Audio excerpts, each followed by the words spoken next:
Hello everyone, I want to take you through another one of my circuit workouts.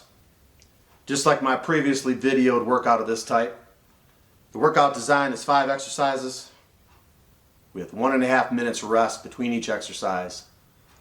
When I've completed all 5 exercises, I rest 3 minutes. I repeat this sequence 5 times until 25 total sets are completed. Again, I'm using primal pattern movements: push, pull, bend, twist, squat, lunge. The only difference between this circuit workout and my last is that I'm using 5 completely different exercises. This is how I maintain my conditioning. As a 52-year-old, I'm not training for any competitions or event. I'm a recreational only fitness enthusiast. My routine consists of sled drags, circuit training, and a program of bodybuilding exercises. I do zero aerobics for reasons I won't elaborate on here, maybe at a later date. Am I saying that you should do exactly what I do? Absolutely not. I'm just trying to give you an honest and accurate account of what I do. So let's go. What approach are we taking today? Is it no pain, no gain? Is it go heavy or go home? Since this is Fitness Over 50, I may take the advice of the great Lee Haney and stimulate, don't annihilate. Is everybody ready? Let's go.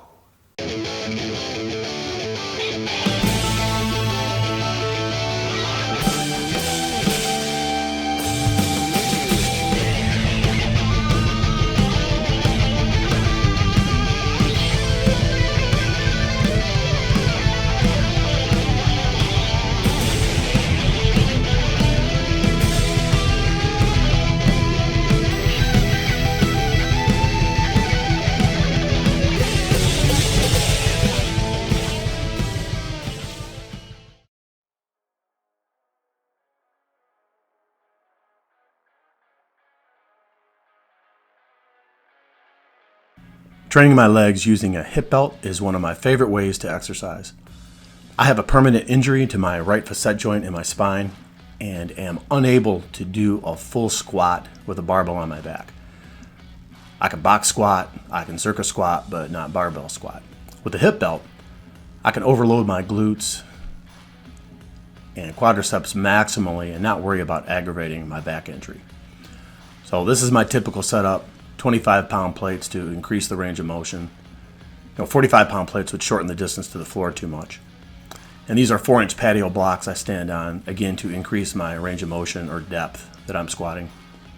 I have a collar with a bolt running through it that I attach my hip belt to. I usually work in the range of 5 to 12 reps when lifting weights, but this exercise I usually do for 15 reps. I lighten up the weight a bit since I don't want to have an accident while getting in position to perform the exercise.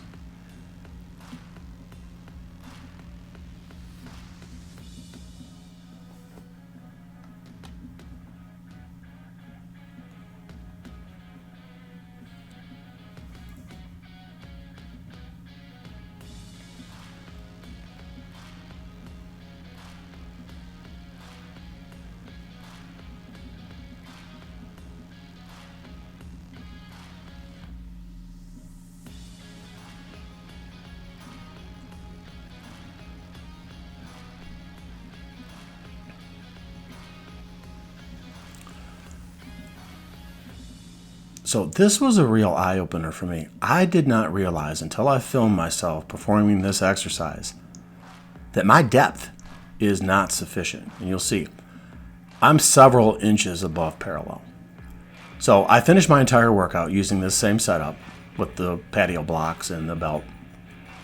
And I thought about how I could fix the problem. So a few hours later, I came back down and tried the same exercise again with the barbell higher up and closer to my pelvis. And I just put 50 pounds on the bar just for demonstration purposes so you could see what I was doing. And as you can see, I get a full range of motion with this setup, and I don't have to use the patio block. So I learned something new today, and I would definitely encourage you to film yourself while working out. You might uncover a flaw in your training just like I did.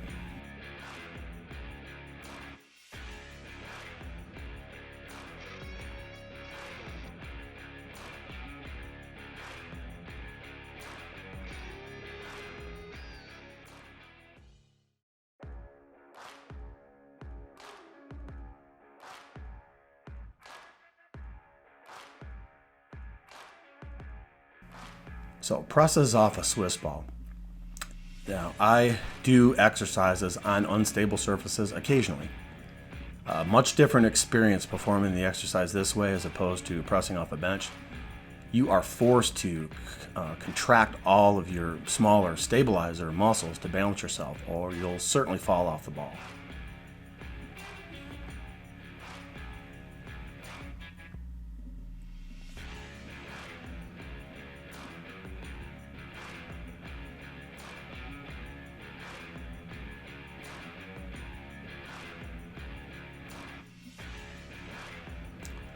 So from this angle, you can see that I have the ball resting against a dumbbell so that it doesn't slide out from under me while I get into position with the weight.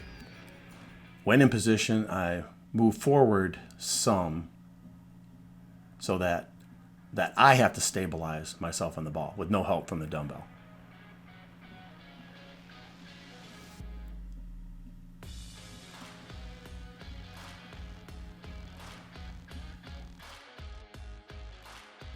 And then when I'm finished, I can just roll the ball back against the dumbbell and safely set the weights down.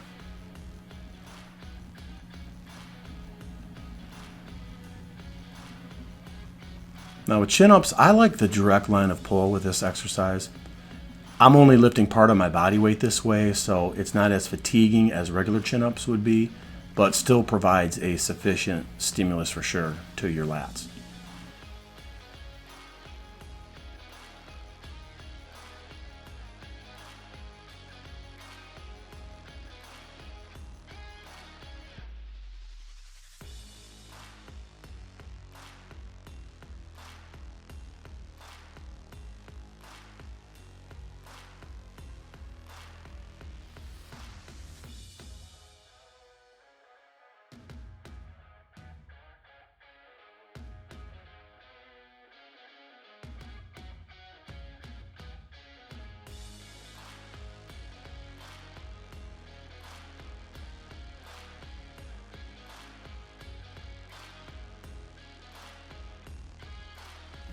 Reverse lunges. I have difficulty lunging in general because of a permanent injury I have to my left pelvis. And on the advice of Joe DeFranco, who is one of the best strength and conditioning specialists in the world, he recommends lunging in reverse, since it causes his athletes less knee stress than the traditional lunge. Great advice for sure.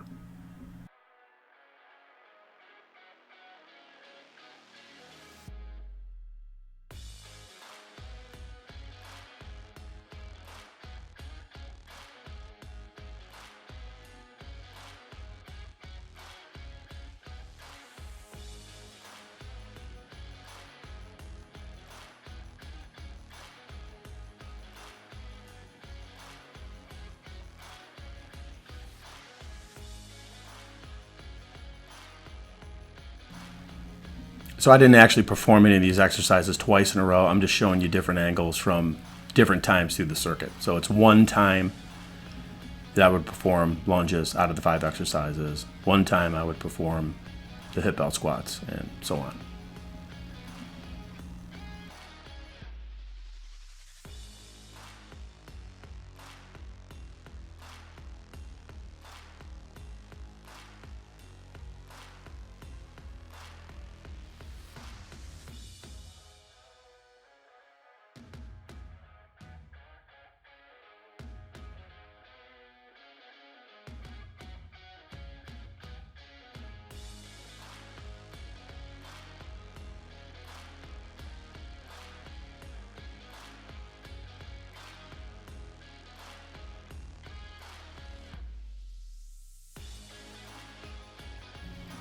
So my favorite way to perform twist pattern exercises is using the landmine.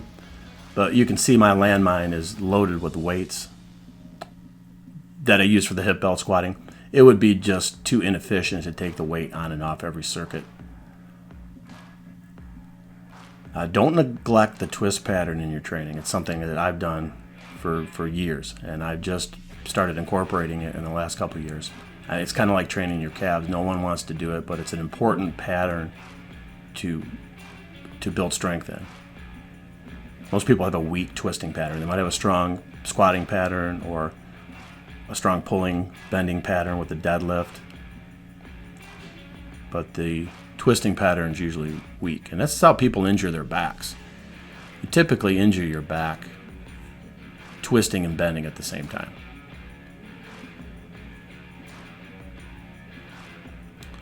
So this was an excellent workout. Be careful not to use too much weight in any one exercise or during any one circuit, or you can run the risk of not being able to complete all 25 sets.